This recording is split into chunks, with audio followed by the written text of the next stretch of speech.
প্রিয়তমা, আমি তোমাকে অনেক ভালোবাসি। সে কথা আজ পর্যন্ত তোমাকে বোঝাতে পারিনি। হয়তো আমার ভালোবাসা তোমার কাছে নগণ্য ছাড়া আর কিছুই নয়। তবে এখনো আমি তোমাকে ভালোবাসি, ঠিক প্রথম দিনের মতো।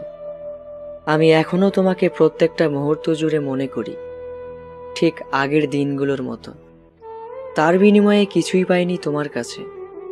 তোমার কাছে যা পেয়েছি তা হলো কষ্ট নামক একটা অভিশাপ। আমি যতবার ভালোবাসি বলে তোমার কাছে গিয়েছি, তুমি ঠিক ততবারই আমাকে উপহাস করেছ।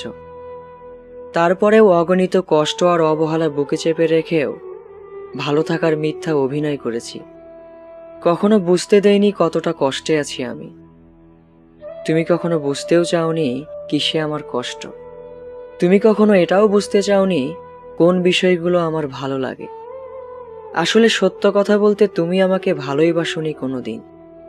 হয়তোবা আমি তোমার যোগ্য নই। যদি যোগ্যই হতাম, তাহলে এত বেশি অবহেলিত হতাম না তোমার জীবনে।